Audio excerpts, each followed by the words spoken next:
نحمده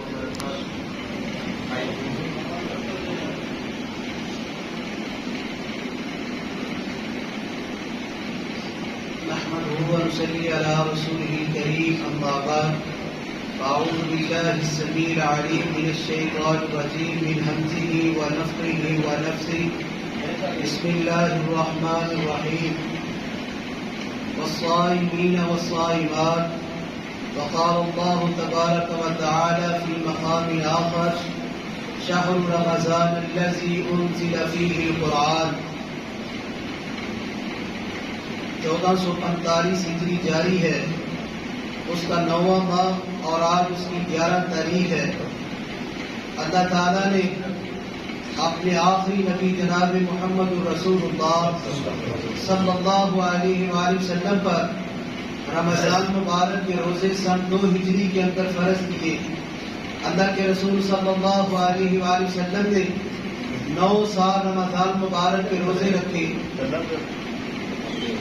سن 2 ہجری کے اندر اور بھی اللہ تبارک و تعالی نے کئی چیزیں اللہ کے رسول صلی اللہ علیہ وآلہ وسلم پر فرض کی۔ زکوٰۃ کی فرضیت سن 2 ہجری کے اندر، عید الفطر، عید الاضحیٰ، ان کی تاریخ متعین ہوئی سن 2 ہجری کے اندر۔ صدقۃ الفطر، اس کی فرضیت سن 2 ہجری کے اندر۔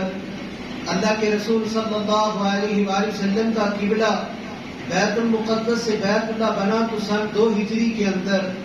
نبی اکرم صلی اللہ علیہ وآلہ وسلم اور آپ علیہ الصلوۃ والسلام کے اوپر جو اللہ تعالیٰ نے قرآن نازل فرمایا وہ بھی رمضان مبارک کے مہینے کے اندر نازل فرمایا۔ اللہ تعالیٰ نے جب سے کائنات کا نظام بنایا ہے، مہینوں کی تعداد اللہ تعالیٰ نے 12 بنائی ہے۔ کسی مہینے کا نام اللہ تعالیٰ نے قرآن کریم کے اندر نہیں بیان کیا۔ رمضان مبارک وہ واحد اسلامی مہینہ ہے جس کا نام اللہ تعالیٰ نے قرآن کریم کے اندر بیان فرمایا ہے۔ جو آیت مقدسہ میں نے آپ کے سامنے تلاوت کی ہے، اس آیت کے اندر بھی رمضان مبارک کے مہینے کا نام آیا ہے۔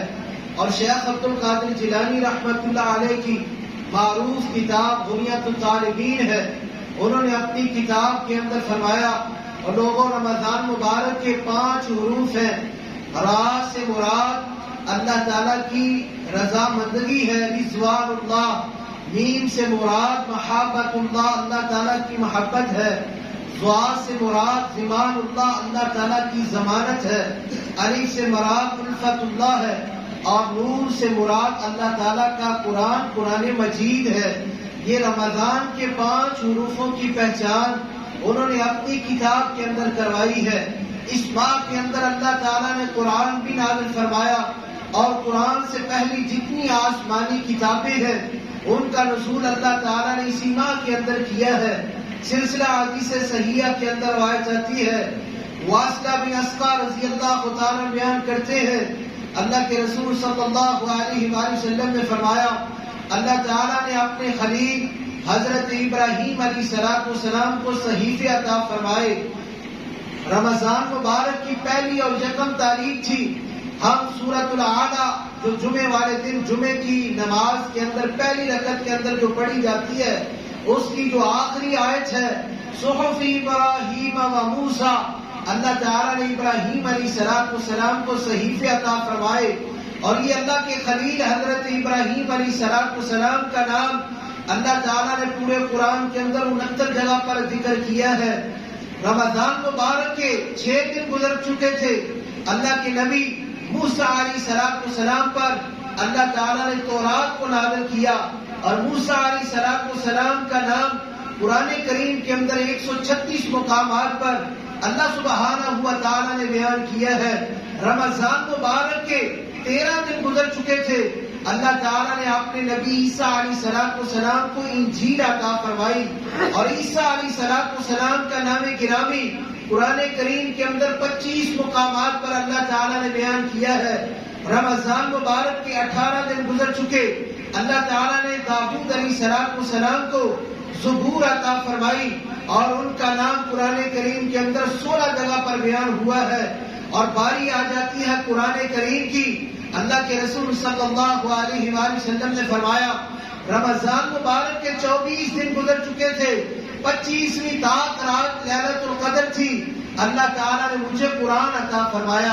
تو یہ رمضان کا مہینہ نزول قرآن کا بھی مہینہ ہے، نزول آسمانی کتابوں کا بھی مہینہ ہے، جہاں پر اللہ تعالیٰ نے اس ماہ کا نام بھی ذکر کیا ہے۔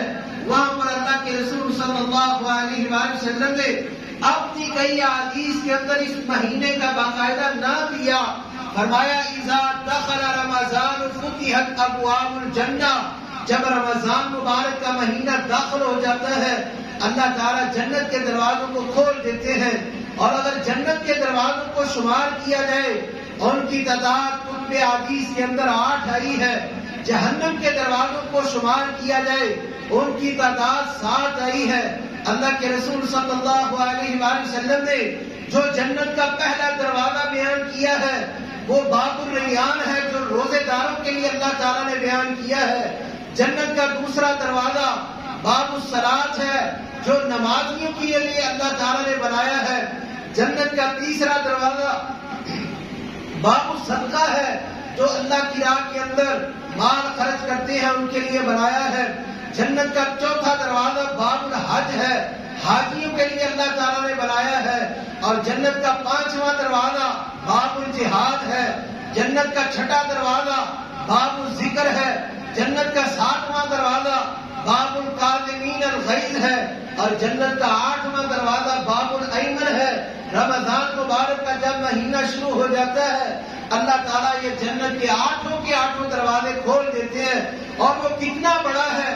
صحیح مسلم کے اندر روایت آتی ہے اللہ کے رسول صلی اللہ علیہ وآلہ وسلم نے فرمایا مکہ سے لے کر حجر تک جو علاقہ ہے یہ جنت کے ایک دروازے کی بھی مسافت ہے، جنت کے ایک دروازے کی لمبائی ہے، جو اللہ کے رسول صلی اللہ علیہ وآلہ وسلم نے بیان فرمائی ہے۔ اور دوسری روایت کے الفاظ یہ ہے مکہ سے لے کر بصرہ تک جو علاقہ ہے یہ جنت کے ایک دروازے کی لمبائی ہے، اور اگر موجودہ دور کے اعتبار کے ساتھ اس کی مسافت کو شمار کیا جائے تو 1300 کلومیٹر بنتا ہے۔ یہ جنت کا ایک دروازہ اس کی لمبائی جو اللہ کے رسول صلی اللہ علیہ وآلہ وسلم نے بیان فرمائی ہے۔ تو یہ رمضان مبارک کی آمد کے ساتھ ہی اللہ تعالیٰ جنت کے دروازوں کو کھول دیتے ہیں۔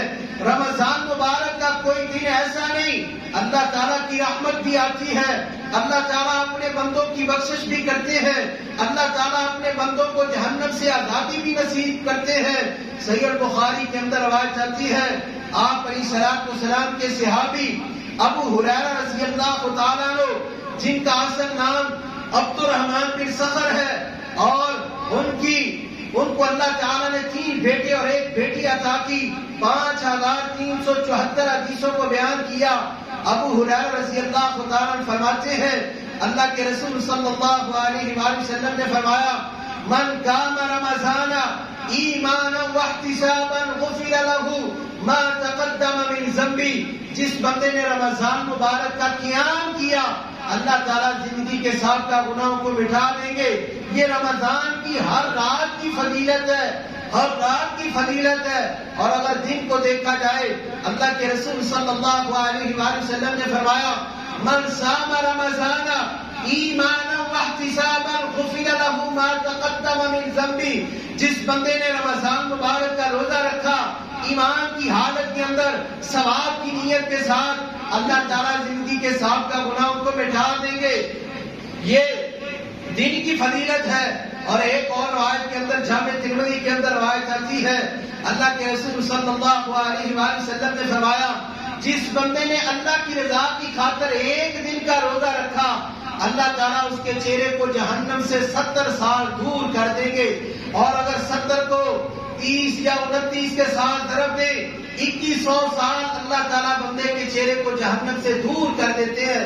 اور ایک دوسری روایت کے اندر روزے کا اجر بیان کیا، فرمایا جس بندے نے اللہ کی رضا کی خاطر ایک دن کا روزہ رکھا اللہ تعالیٰ اس بندے اور جہنم کے درمیان ایک خندق حائل کر دیں گے جس کی مسافت اتنی ہے جیسے زمین سے لے کر آسمانوں کی بلندی ہے۔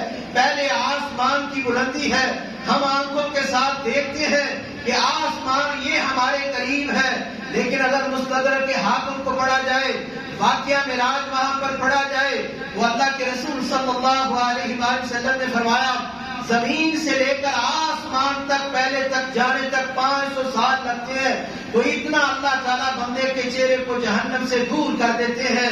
اور تیسری روایت صحیح البخاری کے اندر آتی ہے، حدیث قدسی ہے، اللہ کے رسول صلی اللہ علیہ وآلہ وسلم نے فرمایا الصوم لی وانا اجزی بہ، روزہ میرے لیے ہے، میں ہی اس کا بدلہ دوں گا، روزہ میرے لیے ہے، میں ہی اس کی جزا عطا کروں گا۔ کوئی بندہ کسی بندے کے چہرے کو دیکھ کر یہ فیصلہ نہیں کر سکتا اس نے روزہ رکھا ہوا ہے کہ نہیں، یا یہ روزے کے بغیر ہے۔ یہ بندے اور اللہ کا معاملہ ہے جو اللہ تعالیٰ نے مخفی رکھا ہوتا ہے۔